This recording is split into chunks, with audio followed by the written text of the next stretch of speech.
Welcome to the Jim Norton Show. I should probably let that play longer. I'm just such an eager asshole. I start talking 3 seconds into my theme music. Couldn't wait to hear your name. Yeah, I just couldn't, First chord. Jim Norton here! Don't turn off!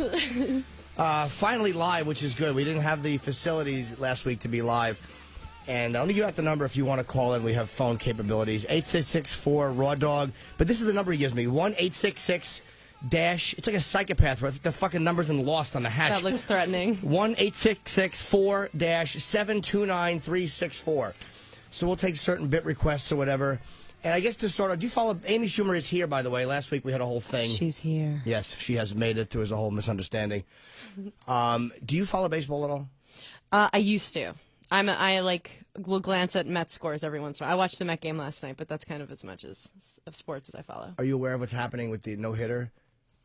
No. There was a no-hitter thrown last night in Detroit. There's only been 20 in history. Oh, right. And the final out was a ground ball, and the guy was safe, but the umpire called him out. After the game, the umpire admitted that he blew the call. He made a mistake. So this guy got robbed of a historical event. Oh. And then I found out that Bud Selig, the commissioner of baseball, is not going to change the call to make it right. And this is why baseball just sucks. It's why it just sucks. Watch MMA, watch the UFC. I mean, Dana would have stepped in and fixed that in a second.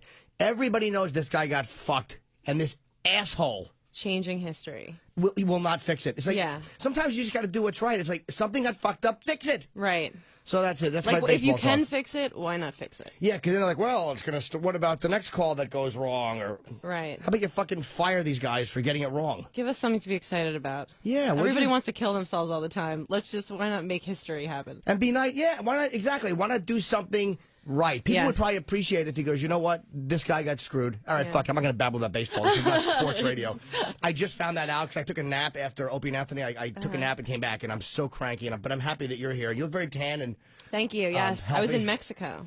For what purpose? A destination wedding. The greatest things in the world. Yeah, I was in a wedding in Mexico. Destination wedding is just one that you have to go to? Yeah, it's one that's like not anywhere near where anybody wants to go. We were in Playa del Carmen, which is like an hour from Cancun, and I just thought, well, where are we staying anyway? What a dump. Right. And it was like, we couldn't have just like gone out to Long Beach or something in New York and had margaritas. Like she made us all go to goddamn Mexico to watch her black out at her own wedding. Oh, did she black out? Oh, hard. She and drunk? then she made a speech. Yeah, all my friends are drunks, but she's like my drunkest friend. I talk about her in my stand-up. Like, they made me change her name at Comedy Central. Oh. Her name's Denise in real life. But, you talk about someone from their real life that they make you sign a release. Yeah, they're panicky. Yeah, but Denise doesn't care. Like, and my joke about her was that I should have known she was a slut the day she moved in with me in college, because she was one of those girls who could put her whole fist in her vagina. And like she didn't know anything about AIDS. I was like, Denise, you should go get tested. This is all true. I was like, you should get tested because you're like a huge slut, and you like let your friends know. And she was like, I don't need to get tested for AIDS. And I was like, what? You slept with the busboys at Applebee's? Like, bring your dirtiness.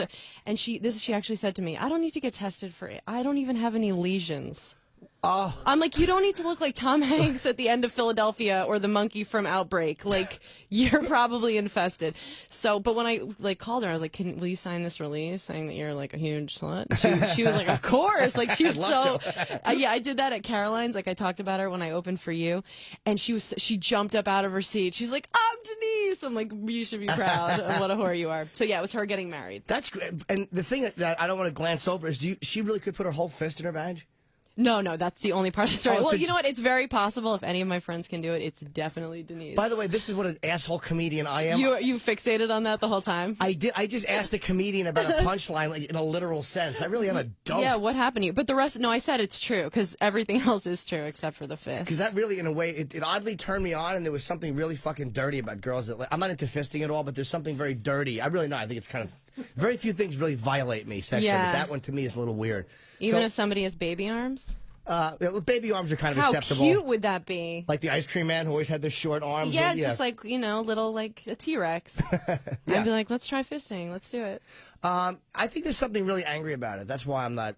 Yeah, that's pretty aggressive. You want to get your fist in there. That seems pretty angry. Was that me thinking that I'm really socially aware and just saying something really obvious? Like, I think fisting is angry. Yeah. You're like, I've cracked the code. I think this might be aggressive behavior. Yeah, I think but putting a foot, that's that's a whole other ball game. I know, because then they both smell worse in the end. You get athlete's bed. So so you're in Mexico for how long? How long did you go for? I was there for like 3-4 days. And what'd you do in the wedding? You were just one of the bridesmaids? Yeah, it was very laid back. My friends are all total dirtbags. But this weekend I heard the worst blackout story I've ever heard in my life. I one time came out of a blackout. You know, like when you're awake. Only one time did that happen to me where I was awake and I came out of a blackout and a total stranger was going down on me. And I was like, what? And I had a boyfriend at the time. Wow. And I'm like, get the fuck out of here. Like this poor guy, you know, because I just throw him out of my apartment. And I'm saying to my friends, like, how could you let me bring a stranger home? You know, I have a boy. And they were like, you guys were acting like a couple all night. They said we were like walking around the bar, like, hey guys, it's us. I didn't remember I couldn't have picked him out of a lineup. So they like pointed him out to me, this dude. Oh. You know, a couple weeks later, they're like, and I went over. I was like, hey man, like, so sorry. I'm sure I was asking for it. I probably pushed his head down there. And I'm like, how dare you, my precious. But anyway, that story was nothing, okay? One of my friends. Were you attracted to him when you saw him the next time, or were you like, wow? No, I was like, I blew it. He was Okay. such an asshole, you know, just like not my type at all. I think he was like a finance guy, and that's like not, that makes my vagina shut. Yeah. So my friend this weekend told me that her college roommate, like my friend Andrew was complaining. She's like, oh, I had the worst night last night. And her college roommate goes, oh, really? Because I came to, out of a blackout, getting fucked in the ass on my front lawn by a stranger. No idea. And so, like, Andrew's like, oh, maybe you had a worse night than me. Like, on her front lawn, in the ass, stranger. How like, great is that? People were probably driving by, like, thinking it was, like, some kind of a bad, like, lawn gnome. Performance. Or, like, those deer that you can make look like they're fucking each other. Can you imagine? What could be worse than that? And in the ass. Like, that just really makes it. Oh, how humiliating. Oh, what a dream. Did they finish, or did she push him off, or did she actually fuck him? I was wondering that. I don't know if he finished or what, but I'm like, I bet she was like looking around at like the landscaping, like, it would be a nice time of year for daffodils out here. Why don't we change this up? My drinking stopped when I was 18, so I never had those experiences. I was a bad alcoholic when I was young. I never At had. 18? Yeah, I knew it was a problem, but I didn't get laid a lot, so I never had to wake up with a stranger experience. But It's I easier understand if you're that's a girl. horrifying. It's a lot easier if you're a girl. I know guys will like roll over and be next to some monster, but there's something about coming out of a blackout when you're awake. You know, it's not like, oh wow, how did I get home last night? You're like, where am I? Like, I've had friends wake up naked, like come home holding a blanket over them. And it's like, you can't be like, I suspect foul play ever, because you got yourself into a terrible blackout. Like, it's on you. Right. You know? So that's why I really went over and apologized for that. Because can you imagine if a girl's like all over you, all of a sudden you're going down on her, and she's like, what the fuck? Get out of here. I can't imagine if it was reversed and a guy did that to me. That would be like, How humiliating. oh, God. Because you think your Absolutely. performance is terrible. For a girl, it's humiliating. For a guy, you're like, oh, this crazy bitch is going to say I raped her. That's like, I feel like every guy's huge fear, the R word. It is scary. You know who I learned it from? Believe it or not, Rich Voss, as dumb as he is, made some brilliant points. And he's actually a faithful husband, which makes me sick. Like, he really doesn't cheat on his Yeah, wife. but Bonnie's super duper hot. But that never matters, you know. for Yeah, us. that's true. You're right. We're garbage. There's always a guy tired of fucking somebody. Absolutely. Okay. So Voss taught me years ago that when after you fuck a girl in a hotel room or you fool around, always walk her down.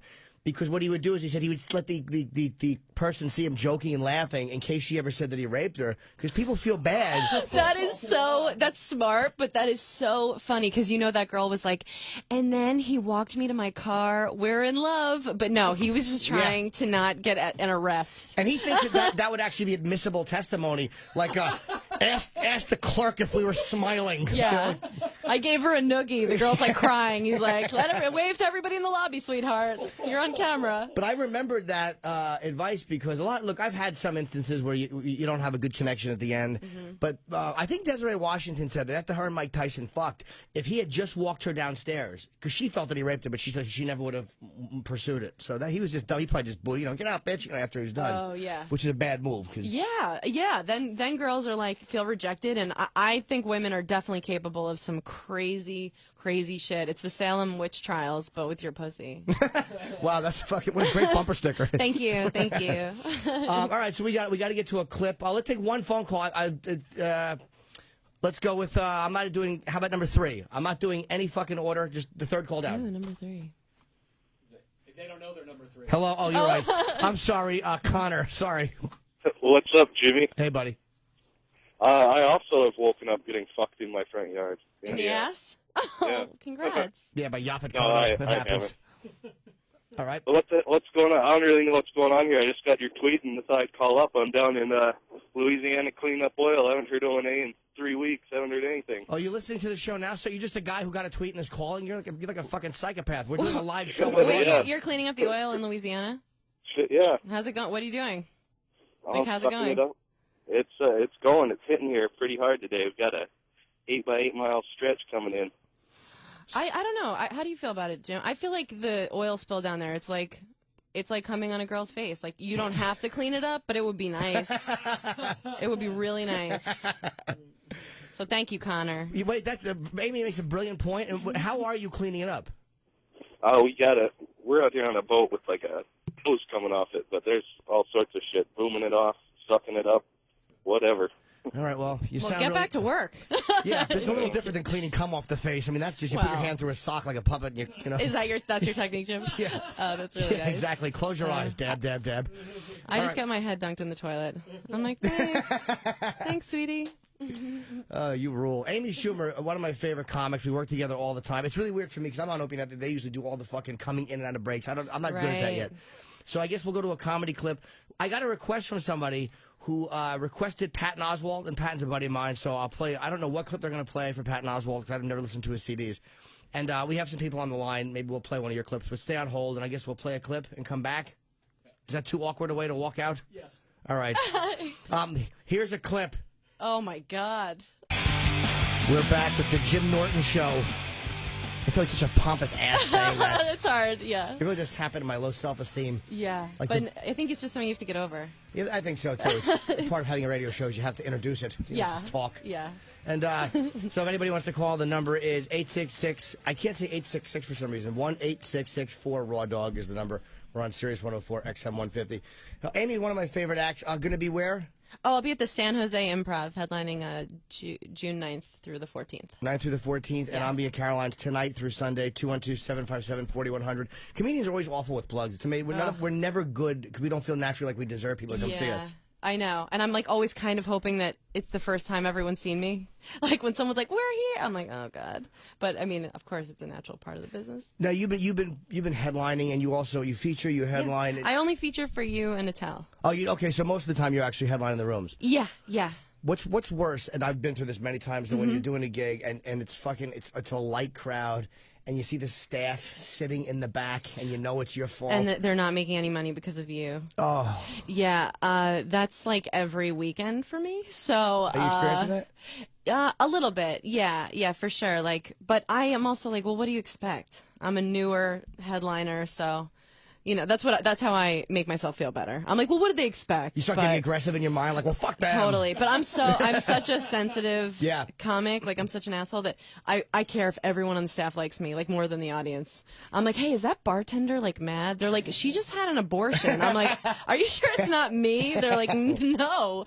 I'm like, oh, like, we think everything's, like, about us. It's self-centeredness in the extreme. By the way, these S's are really loud, so I apologize. A lot of people complain about the bandwidth on this, so if it sounds like the bandwidth is kind of shit, it's not my fault, so stop emailing me about it. I don't fucking program the satellite. People email you about bandwidth? Yeah, it's amazing. Dude, the sound quality! It's like, I don't run it like that. Fuck, it's like, I just give me compliments. What are you? Exactly. I want accolades or nothing. That's it. I got a little bit of hate mail after the last one, which was kind of hate mail never bothers me, but I just respond hatefully back. What's in general, what kind of hate mail? Like, is there something people focus on with you? Yeah, you suck. I mean, just general. Yeah, they kind of get right to the point. Yeah. On Opie and Anthony, I've gotten much more of it, whether it's over Islam or race or whatever you're talking about. Okay, yeah. And you're like, well, people are going to disagree, of course. Yeah. Yeah, with girls, they go straight to physicality. They do, right? Yeah, boom, right away. And we're like so sensitive about that stuff, so it's like, oh, geez. But I don't seem as easily affected by that stuff. I don't have that one thing that I'm really like insecure about, you know, right. like somebody wrote on, they posted all these things on YouTube of me on Opie and Anthony, like just, you know, a still shot of me and then playing the audio, and so, like it was all really nice, but one guy's like, she has fat arms, fuck her, and I'm like, okay, you know, it rolls right up. If I had that one thing, like I used to be embarrassed because I thought my ass was too big, and now I'm like, No, like I'm owning this shit. You know, I'm happy to have an ass now. And Amy got a lot of compliments. We walked by the fucking Shade Studios. They all like. I thought a cell block opened up. Everybody ran out into the hallway. Yeah, you're right. It goes right to physicality. Yeah, for girls. Which is why it's like, you know, whenever they say women in comedy or the ladies of, I mean, I understand that, like, hey, you want to perform, so women do it. But I never really cared about that stuff. Yeah, I know that. I know that's true about you. But also, I'm such a shallow chick. Like when someone's like, "You're hot," and like if that stops, I'll be like, "Wait, what about like stop complimenting my charisma. Let's focus on my tits a little bit more. Like, what about you know?" So it goes both ways. I want that attention also. But you seem to be the thing with you that's so good is like you do seem above being sexualized because you embrace it and make fun of it. Yeah, I'm like, yeah, totally. Somebody was like pitching a show idea to me, and they're like, "Do you mind if we're kind of sexual?" I was like, "I'm the most sexual girl I know, so and I want to embrace that. I feel like I've got a decade left where I'm good to look at, so I'm like, please, let's use whatever we can." So when they insult you physically on YouTube and stuff like that, it doesn't really, because I know female comics that it's actually bothered a lot. Yeah, I think it's because I don't have that one deep insecurity, and because people will be like, you're so hot, and then so I feel the compliments the same as I feel the insults. Like none of it really means anything, because everybody's experience is different. It's like as a younger chick, I was like, I would like to know that I'm good looking to the general population. Right. And I feel like I am. I feel like I like I say in my act, like you'd bang me, but you wouldn't blog about it. Like I'm not like a supermodel. I don't think I am. I know the difference between me and like one of my good friends who's dating a Nick. Like she's gorgeous. She walks in a room, the energy changes. It's almost uncomfortable when somebody like really, really attractive comes in the room, because you're just like so focused on it if they're really gorgeous. So I'm like, you're not going to be threatened I'm going to steal your boyfriend, but you'd still probably fuck me after a couple beers, and that's fine with me. She's dating one of the Knicks? Yeah. What does she say that he has a big penis, being a basketball player? I never asked her. Really? But she's the coolest chick ever. She's really, really awesome. So if I asked her, I know she would tell me right away. I know that the sex must be great, though, because she's a sexual girl. I'm sure. Yeah. But then again, I think if you're a basketball player, you can kind of make up for being a lousy fuck or a mediocre fuck just by giving them courtside seats. Yeah. I think it depends. Like, I don't think I could stay in any relationship if the sex wasn't amazing. What constitutes, not graphically, physically, but like, what kind of a connection do you need for sex to be good? Like, for me, if love is involved, it fucking wrecks it. Like, I can love you after, but don't tell me you love me while I'm fucking. I've never said, I can swear on this, I've never said, slow down. I'm like, let's do this. Like, love has made me, with sex, it has made me really uncomfortable. Right. But I need there to be an intellectual, like that makes it way better. Right. I've fucked really stupid, dumb as rocks guys before, and it's not anywhere near as good as someone who, I don't know what it is, like just some connection. Like you're a little bit afraid of them almost. I don't know. Right. Like you're looking at each other like you want to kill each other. That's what I like. I have to be sexually attracted first, emotionally attracted second. Like if I'm emotionally attracted first, like, oh, this person is terrific, and that I don't really care about fucking them. But if I have lust and like I want to smell their armpits and be a piece of garbage, then if I like them, it's like, wow, what a plus. But to me, the sexualizing has always got to be first. Right. Yeah, and it's the same. Like for a guy, like I've dated some like really like ugly dudes, but like lately I've been dating good-looking guys, but it does not matter. Like that shit is lost on me. My last boyfriend like was like jacked, and I was like, that doesn't do anything for me. And he was like super hot, but the sex never really caught up to us, I guess. It happens. You yeah. know. All right, we okay? We have to go to a commercial? Boo! Boo, commercials! We hate money. I like when radio guys go, well, time to pay the bills. People understand why we have commercials. How long will these be? A couple of minutes? It's not going to be an endless thing of commercials. Just stick around with us. All right, just a couple of minutes. Let's do one quick call before we go because people are waiting on. Let's go with Andrew in Long Island who's yelling, play Eddie Murphy. Well, actually, it's not just Eddie Murphy. You got to play Richard Pryor's Eddie Murphy. We get it. You like black people, Andrew. Exactly. You're gay and you love know something? I actually don't like Richard Pryor. I only like when Eddie Murphy does Richard Pryor. The same thing with also Bill Cosby. I don't like Bill Cosby. I like when Eddie Murphy does Bill Cosby. So yeah, I guess it's a black thing. So how old a guy are you? I'm fascinated by anybody that doesn't love Pryor. Honestly, I'm 41. Are you in your 30s? 35 years old. 30. Actually, I'll be 35 this year. It's funny, you were in that generation where Murphy's like Delirious was the big one, but I can't comprehend not liking Pryor. But you know, again, you love Murphy. That's just a matter of taste. But you don't like. You think Pryor sucks, or you just don't like him? You know something? I've wanted to like him, especially since Eddie Murphy liked him, and I actually remember going into my basement and trying to listen to him, stealing actually the Richard Pryor tapes from my dad, and trying to not play it too loud so my mom could hear it, and I just couldn't get into it. I just said, screw this crap. Let's get actually Delirious back on a Raw. All right, that's just your taste. We'll do this just to honor what you said. When we come back, we're gonna play fucking a Richard Pryor bit.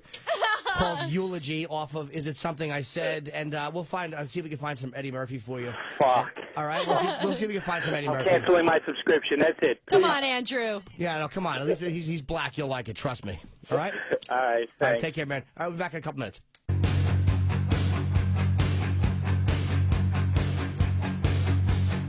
Welcome to the Jim Norton Show. Thank you, Amy. I feel like I have an announcer.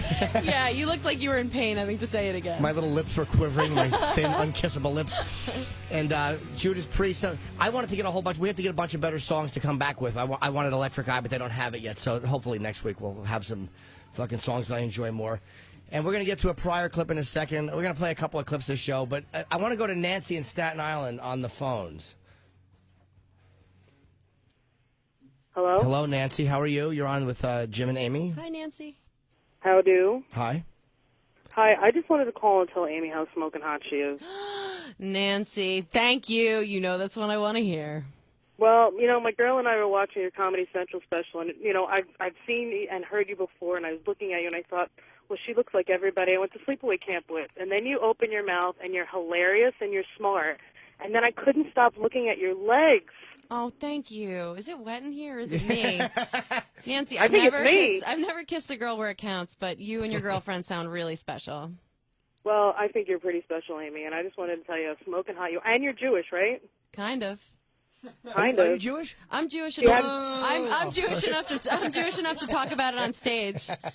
For sure, yeah. That makes you the I've total licensed a package. Jew. Thank you. I'm gonna hop on a ferry. I hope it doesn't crash. I'd love to come see you guys out there. Well, I'll wipe off my mouth and give you someplace to sit when you get there. Oh, that is too sweet. That was too almost sweet. creepy. What's in your mouth that's so offensive? What's in my mouth that's so offensive? Yeah, just spit. You're gonna wipe drool off your mouth. That was kind of creepy. I liked it, Nancy. No, I hear you. said I would wipe my mouth off so she had someplace to sit, Jim. Think about it. Are you full? Are you a lesbian, or you just kind of play both ways? Oh, I don't play. Are you just into women? Yeah, just strictly Gold Star. All right, cool. God, you like your fish without the bone. Yeah, like I totally didn't call to talk to Jim at all. Although I think he's filthy and hilarious. I Thank called you. to talk to Amy because she's smoking hot. I understand. Thanks, I was a Nancy. springboard for you to get your face in Amy's vag. Congratulations. Hey, however you get there, it's fine with me. All right. Thanks, Nancy. Thanks, Amy. Is that uncomfortable or no? Not for me. Okay, cool. No. I've really never gone in that direction, but I imagine at some point I'll have to. Yeah, just for the story. I just for like the life experience. I don't know. I've been really attracted to girls before, but I've never done anything about it. Who have you been attracted to? Not like celebrities. Right. Yeah. Well, the first time was at basketball sleepaway camp, and my roommate was this chick Kiana, and I was like, Kiana, like I really think I'm a lesbian. I'm really attracted to this girl Nicole, and she's like, Amy, that's just because she looks like a dude, and you haven't seen a guy for 2 weeks. I was like, oh, okay. But since then, like I've had a couple really close calls with some girls on the road. Actually, I've come closer to hooking up with a girl on the road than a guy. Although I've really never done either. what's a close call where you make out or where you're hanging out? No. Like I've never even made out with a girl. But you know there's vibes. You feel that you could if you wanted to. Yeah. One time I got in a really weird situation. Me and this girl, we're both like, we were wasted in Charleston, South Carolina. We both were like, let's see who has bigger nipples, and we're like taking our shirts off, and it was like. It got really intense, and I think about that all the time, but we never actually did anything about it. All right, we got Amy Schumer in studio, who's for those of you that a lot of you have seen Amy and I work together, or you've seen her on Last Comic. She's hilarious, and your special got amazing reviews on Comedy Central. People loved your special. That's awesome. I really worked my ass off on the road trying to get, better, so it's really cool. But that's why it was great. You looked good. You looked comfortable. The material was funny. I mean, thanks. It was like you were someone who should have had a special. Thank you. Yeah, people, like, when I was like, I'm going to wear a skirt, they were like, what, are you going to wear leggings? Or I was like, no. I was like, look, people see a female comic, they, like, flip right away. But if maybe they see some skin, maybe they'll stay tuned, like, long enough to hear something. And right. if I could choose my own background, they don't do that anymore, but I would have had, like, tits or something. Because, it's like all guys that watch that. I walked around today all day for Comedy Central for, like, this internal video asking people, and, like, all the girls were like, we've never heard of it. Yeah, they, like, didn't know, but they're like, oh, The Daily Show, I guess. But it's all guys. Their demographic is so clear that I was like, I know what guys, like, will stay tuned at least for another second for. Right. Even if it's to insult me and tear me apart, like, they'll listen to the jokes and like it or not. Did the honest comment bother you or no? No. I don't give a shit. Yeah, you're thick-skinned. Yeah, and I'm thick, period. No. No, I know. I like that stuff. Like, I know. I say, like, one guy really came up to me in this bar, and he was like, I like you. You're like a big girl, You're like a bigger. That's great. He's like, you look like you could take a punch. Wow. I was like, what the fuck? I know. Like, I don't need a stranger. That's nice. I know. I'm not like, I know I'm not like a pixie. Like, if a pyramid's being made, I know I'm a base. Like, I know where I am in the trifecta, but whatever. It's cool with me. All right, we're going to go to a clip. We got a prior clip I want to play, and this is off of Is It Something I Said? This is Eulogy. And the guy who wanted the Eddie Murphy clip, I think we're going to find that for you, too. We'll get to that. And we'll be back. Jim Norton, I'm here with my friend Amy Schumer. We're hanging for like another half hour. Welcome back to the 3-song collection of Jim Norton on the Jim Norton Show. We'll have more songs next week, but this is not Delette. This is a different system they use on Raw Dog, hence the shitty song choice. Not shitty songs, but there's only a few of them. 866-4... I really have a speech thing. I cannot say that. 866-4 Raw Dog. I'm here with my friend Amy Schumer. It's so weird saying my guest. It's my friend Amy. We've worked together many times. People are loving you. Really? Yeah, really are. I forget that you can't see the phone screen. I want to go to Fontaine in Virginia, who I know he calls the Opie and Anthony Show all the time. Hey, Fontaine? guy. Hi, buddy. Hey, I didn't hear the thing. You fuck! Hi. Let me explain where that comes from. My mother, when I was a kid, I had Zim, which was like a little tennis thing, and my mother was helping me move it. It was a giant cement thing, and she said, don't drop it. And I'm like, I won't. But then I dropped it, and it smashed on her finger, and she went, Jimmy, you fuck! So that's where that comes from. Yeah, you can never forget when your mom, like, lashes out and loses her shit. She called me a fuck. That's I could never heard my mother say funny. fuck before. So what's up, Fontaine? Hey, Jimmy, I got a question for you, but Amy, I got to tell you, I haven't heard any of your material yet, but I'm loving the personality, so I know the material is going to be amazing once I do hear it. I can't wait for your DVD. Thank you. Thanks. Hey, Jimmy, I hear you talk about Keith Robinson a lot, and I've heard him on the show. Yes. Please tell me this lazy guy has a CD out somewhere that I can get his material. I don't know. He sells it out of the back of his van. Yeah, he really does. He opens the doors of his fucking 83 Plymouth. I should have said trunk, but I said opens the doors. What an asshole. All the doors. Yeah, no, Keith does not have a CD. You're right, Keith is lazy. He has no business sense. And he's really funny, too. He should have a CD. He's hilarious. He has a Comedy Central special, though. He did a special with them, so you could probably go on iTunes and download Keith's thing. Maybe I should get some of his stuff and play it, but since he's made no effort. No, I know. Fuck it. What am I, his manager? You gonna write his resume for him? Yeah. All right, Fontaine. Amy is very, very funny, though. You should watch her special. I will, and I can't wait till you come back to Virginia. Unfortunately, you got snowed out last time. Yes. And have a good set all week, Thursday, Friday, Saturday, Sunday at Caroline. Thank you. 212-757-3100 for Jim Norton. Fontaine! Oh, I fucking love these people. Thank you, sir. Amazing. You are a fantastic caller. What a gentleman. Joe in Oregon with a blackout story. Did you want to compliment Amy's blackout story, or did you have a blackout story? I have a fantastic blackout story, but Amy, I've never heard of your stuff, so I can't really compliment you. No worries.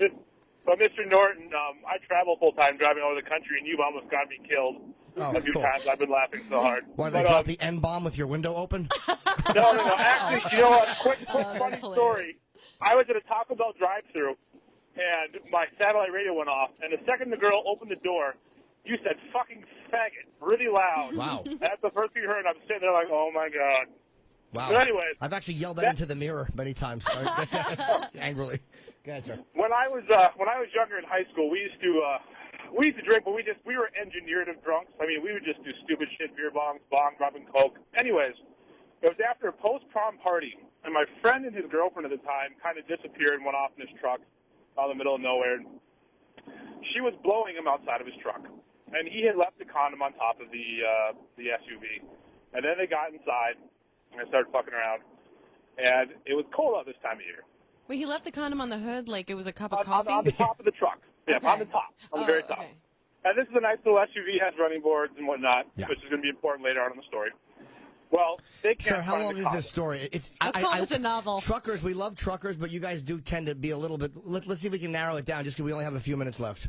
Okay, quickly, he went to go find the condom, still on the running boards. His girlfriend got cold and shut the door.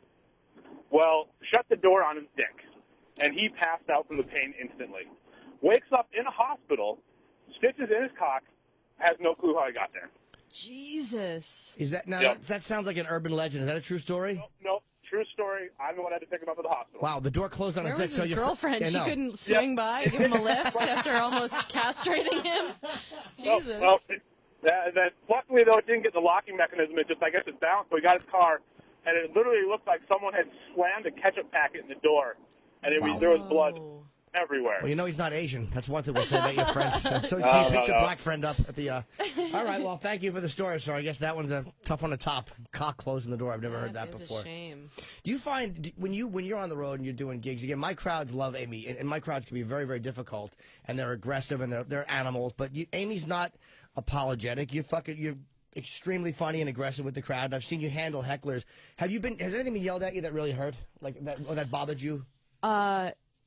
No, nothing I can think of. What bothers me is if it looks like I hurt someone's feelings. That's only happened like 2 times where I was totally just joking, and I wouldn't say anything like mean that I thought would hurt someone's feelings. But like there have been 2 times where I said something that I thought was like the perfect reference, and the person like it hit a little too close to home, and I could see that they were actually hurt rather than just what people usually are, and that made me feel worse than anything. Like if somebody was like, "You're fucking gross," that I would rather that than somebody look like I actually hurt their feelings. Yeah, it's once in a while. I saw Otto, actually. We had Otto on Opie and Anthony today, and he one time I was down at the shore watching him do a gig, and there was a guy in the wheelchair sitting off to the side, and Otto looked at him and said, "What, are you waiting for a better seat?"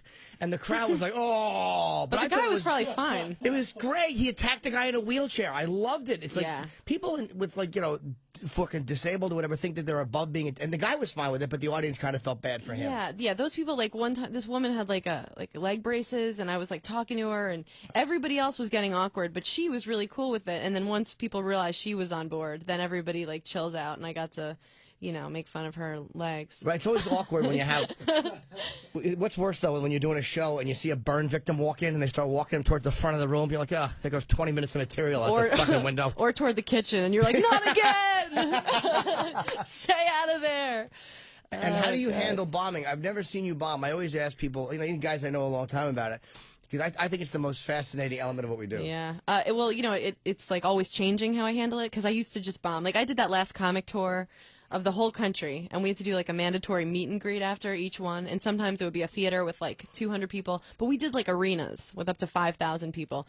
So I would this was like 3-4 years ago, and I would bomb like in arenas. Yeah, because I hadn't been doing it that long. Like, at first a joke wouldn't work, and I'd be like, "Oh, sorry, like hope you like this next one," like tap dancing through my act. Like I gave a shit. And then from bombing so much, I was like, no, I think this shit is funny. That's why I'm saying it. Right. So if you don't like it, fuck you. I've seen you do that on stage. If the crowd turns on you at all, if they're like, "Ooh," you're like, "Fuck you."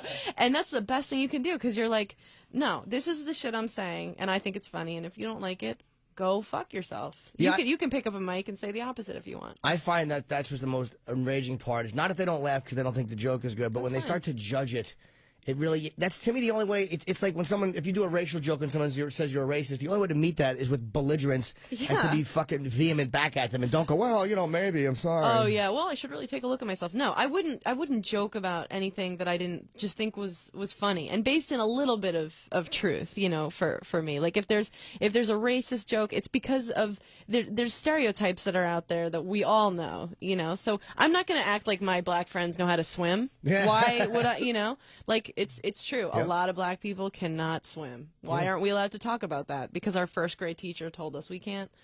Well, as a comedian, you can say whatever you want. I think that's actually the first thing I say when I meet a black person. It's like, "So I've heard you're a shitty swimmer." Comment. Would you like some floaties, sir? Yeah. So what did you do before comedy? It's funny. I know, Amy. It's weird how like when you know people, but you don't. There's so many weird shit you don't know about them. What did you do before you did stand-up? I had a lot of jobs. I guess the most interesting, I was a pedicab driver in Santa Barbara. Like I had like the rickshaw on the bike. And I think that's funny because, first of all, it was like in Santa Barbara. Have you been there? It's like there's this main street called State Street. It's like this big hill. And I would just like ride to the top of the hill and hope people just wanted to go down. Right. But that never happened. And I was like, I was in okay shape, but a bunch of times I'd be like, everybody out, we all have to push this shit up the hill. But I was living with a boyfriend out there who wasn't working. And his like family was rich, so I was like, we'll be fine. But I'd be like riding all night, like sweating, and he'd like be like, come here, I need money for Chinese food. And I'd be like, here, I love you. Like riding off. And, in retrospect, I'm like, wow, what a piece of shit. But at the time, you're like, things will work out, everybody's nice, and life is awesome. Like a fucking Tracy Chapman song. Yeah, but really, I was just a fucking rickshaw driver for a summer. Wow. What did you do? Did you just kind of like pretend you didn't see fat people? How awful was it when you'd see a fatso waving you down? Oh, yeah, I would act like I was blind, and they're like, you're riding a bike, bitch. And I'm like, I can't. I ride like I was asleep, like pedaling. I'd act like I was sleeping. Yeah, and they could see that there's nobody in your pedicab. How humiliating being fat. Oh, God. It was a nightmare. I definitely, like, said no to a lot of people. You have to. You have to. I mean, like, the cabbies don't want to pick people up. It's a little easier if you're a cabbie to avoid somebody, but if you're on a bicycle, hey! Like, you can't pretend like you don't hear them. Yeah. What are you signaling me for, Steve? I'm sorry. Bit. Eddie Murphy. That's a very short bit. Yeah, but we have one more commercial as well. Oh, we do. All right, we'll play a 1-minute bit and come right back. Eddie Murphy. Welcome back with the Eddie Murphy Experimental Hour, Jim Norton Show. I'm here with Amy Schumer. We're hanging out, and Amy and I are going to be on Fox and Friends together tomorrow, unless they boot me for not setting my talking points fast enough. But I've been working all day. They might. And I'll be at Caroline this weekend. Amy will be where? San Jose Improv, June 9th through the 14th. Yeah, we have to throw our plugs out there. We have to get to a commercial, too. We're going to get to a commercial and then come back and close it out. And I'm here every Thursday. We're going to try to be live as much as we can, taking phone calls. I'm going to go over a couple of quick calls, just a couple of quick things. Real quick, Brian in Pennsylvania. Can we get Brian in Pennsylvania? You wanted to compliment Amy. Yep, I was just wanted to tell her what a great attitude, man. She is freaking hysterical with her stories and her attitude, and can't wait to see a lot of her material. I'll have to check it out online. Haven't heard it before, but my God, keep it up. Good work. Jim, love your show and love your act, too. Thanks very much, man. Thank you. Yeah, Amy thinks like a comic, man, and that's, again, I love Sarah for that reason, too. She's brutal and racial. There's a lot of great I comics. love that about Sarah. It doesn't even occur to her that people are going to be offended. No. People like, she wants to offend people. No, I think she says what's funny and she doesn't even think about it. When she had a joke where she said, I was on a plane sitting next to a baby and I was making him laugh, and she's like, you know what makes babies laugh? Ethnic humor. I might be butchering her joke, but anyone who doesn't like Sarah, it's like, she's fucking funny. Oh, she's fucking hilarious. And what is Dave? Amy, how gay audience? Dave in Brooklyn, you're asking Amy about gay audiences. Yeah, what's going on, Amy? I'm a huge fan of your work as well, from Last Comedy Central special. I even watched that Reality Bites Back show. Holy shit, you were the only one. I know, it's pretty rough. I wanted to know how the gay audiences respond to you. Oh, I love gay crowds. Like, the gay audiences have been absolutely amazing. But they're another example of, like, you have to own it. Like, I said this one joke once in front of an all-gay audience a couple years ago. I was like, my friend's cat just died. And I feel like when we're younger, if your pet dies, it's, like, because they got hit by a car or something. But now animals are dying of all these sophisticated diseases. So she calls me. She's like, oh, my cat died. I'm like, oh, what happened, car? And she's like, AIDS. And I'm like, oh, my God, I didn't even know your cat was gay. Now, like, a couple years ago, I wasn't owning it, and the crowd totally turned on me because I was like, sorry. But now, like, I say that in front of a gay crowd, and they're like, they go crazy. They love it. They're like, you're a fucking cunt. And they love it. Did it lose the audience for you, for real? Yeah, because I didn't own it. I said it, and then I kind of looked at them like, okay. And they were like, boo. I was like, oh, shit. But no, gay crowds are, like, some of my favorite. Like, black crowds and gay crowds are the best. Wow, those are the two that hate me the most. I could see it. But I don't no, Jim, you're okay by us. Oh, you're gay? Thank you, nice. sir. Thank you, Dave. We like people who push the envelope as much as possible, so you fit right in. All right. Thank you. Thanks so much, Be careful guys. where you're pushing your envelope. Exactly. There's no stool. Always wrap it up. All right, we have to get to a quick commercial. Boy, what's worse than when your throat backing up when you're throwing the commercial? Come back. Jesus, I sound like a fucking defendant in a child abduction case. Who's asking for it? We'll be right back in a couple of minutes. Don't leave because we're going to wrap it up. Well, thank you for sticking with us. Welcome back. Whatever you're supposed to say. You are bad at that. I really am terrible. Again, it's low self-esteem, though. I'm never going to be a smooth, great radio guy. They say you can tell about someone's self-esteem how they like write their name. Like, do you write your name small? I put mine with a fist going to either side of it. That is really aggressive. Do I write my name small? No, I have a weird signature. My father has an amazing signature. He has a great fucking signature. I don't know if I believe in handwriting analysis, but if you write your name small, what's it mean? That you probably had OCD and you were molested as a child? You're compartmentalizing? Specifically by your aunt. No, that you just have lower self-esteem. You're like, oh, I shouldn't take up any room. Really? And the people, that's, who knows. But is that a self-esteem issue, or is it that a lot of OCD people write very small? They write very neat and small because they don't want sloppiness. You like that that psychosis? Yeah. So maybe that's just a part of being OCD, and their name being sloppy maybe that represents order to them. I don't know. I hope handwriting doesn't mean shit. I have the worst handwriting. Like, you would think like a Down syndrome 3-year-old wrote it. Oh, really? Oh my God. Unbelievable. Retards have notoriously horrendous handwriting. I don't know who's giving them pens. All right. Here with Amy making fun of retard. It's so weird because Amy's my friend. It's so weird. I can't interview a friend. You can't do it. It's just not a natural. No. And I have nothing to say. No, you do. You're really funny. And I know you're saying that just fucking around, but it's like it's very weird when you're asking your friend questions that you kind of know the answer to. So, relationships. How about, but the worst of that is Byron Allen. I'm sure of Comics Unleashed. Well, that show's so natural. Everybody just riffing. If you even try to riff, I heard they retape it. He'll be like, somebody's like, oh yeah, and then, my mom died. And then he's like, okay, great. John, you have a dog. Everyone's like, that was so unnatural. Yeah, I've never done the show they've asked me to because it's just guys, comedians doing their acts. Oh, it's horrible. And then pretending to laugh at each other. That's the worst part. What could be more disgusting? It's fun in watching comics interact because we all trash each other. Right. That's my favorite part about the Comedy Cellar, just watching you guys just do your best to be as mean as you possibly can to each other. But that is the way we interact, and it's what made Tough Crowd a good show. And it's like that's how comics are. If people want comics just to be kind of funny, we're kind of mean to each other. It makes me so comfortable. It's so, how uncomfortable is it if somebody actually asks how you're doing? Like, nobody wants to hear that. I'd want someone to be like, nice shirt. What are you, fucking retarded? I want people to. I need that to be comfortable. It's like, if you walk into the cellar and you try to be too chipper, somebody will attack you for it. Normally, Colin. So, hey, man, Colin, congratulations on that thing. I don't like Norton, and it's phony. He's the biggest phony fraud. Yeah, it's phony altruism. Biting his finger. Yeah, or whatever he'd say. But there's something about it. That was the thing about Tough Crowd was so great was if you said anything that was applause generating on purpose, that cheap slut applause that some comics go for, like, come on, back me up, and everybody clapped. They fucking spit on you for it. Oh, yeah. Well, that's the worst. It's like, what's the funniest is honesty and real moments and making fun of each other where you're most vulnerable. People think that mean humor has no place on television anymore, which is why I think everybody loved the Leno, Cohen, Letterman thing because it was mean. Yeah, people were interested. Really mean to each other, and I think people kind of got caught up in the fact that these guys that we see being nice and being funny every night, whether you like Jay, you like Conan or Letterman, it didn't matter. It was three guys that were really fucking kind of throwing punches. Yeah, and I mean Don Rickles, can't get much meaner than that, and people tuned in for that forever. But now it's they're all trying to be so PC, the late night shows.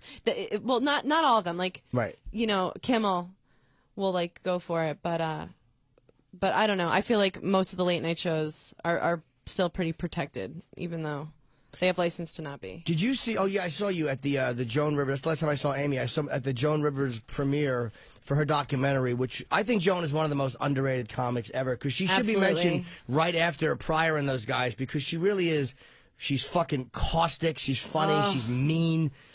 And she's a million, and she's still hilarious and will just level you with a look. I think she's amazing. She's vicious, and it's really weird how she's not given the respect that other comics. Why do you think that is? I don't know. I think people associate her with just the catchphrase, "Can we talk?" And the red carpet. Unless a lot of people probably wouldn't even know that she's a comic because they just know her trashing people's outfits. And she hates, by the way, when females say, like, you really paved the way. She's like, fuck you. Did you see the documentary? Yeah. And she said that in her New York Magazine interview. Oh, she's just like, she's like, fuck you. Get me a date on the road. Which is, what's more comic than that? That, you know, how could you be more of a comic than that? You know, helping Kathy Griffin along, but also being like, she's taking all my fucking road dates. Yeah, she kind of hates Kathy Griffin. She's resentful of her youth and the fact that she's, kind of taking over. She's taking the gays. She's taking whatever. Like, you just have to love her for that. And she's open about it. She's honest. She's not trying to pretend like she's everybody's friend, but she has a total respect for comics. When I went over to her at the party, and I talked to her, she was just like, and I didn't say pave the way or anything, thank God. Yeah. But I was just like, you're awesome, whatever. And when she found out I was a comic, she's like, oh, great, this is where the comics are going to hang out. Like, you could tell, comics want to hang out with other comics, and she still feels that way. She doesn't want all the bullshit people around her. I've never had a shit reaction. We have to wrap up. Okay, I've never had a shitty reaction from comedians when meeting them. I've met actors or athletes that were all twats, but comics have always, for as mean as they can be, have always been very cool. Yeah. That's what a fucking faggoty way to end the show. Comedians are nice. Yeah, really. All kidding aside, guys, we do love each other. There's a replay of this dreck on Saturday, 6 o'clock East, 3 o'clock West. Take your Saturday nap to it. Yeah, and I apologize for that fucking mushy ending. You know, God bless Joe. Really, God love her. I'm my fucking aunt. What a wonderful lady. Yeah. So we'll see you guys next week. AmySchumer.com.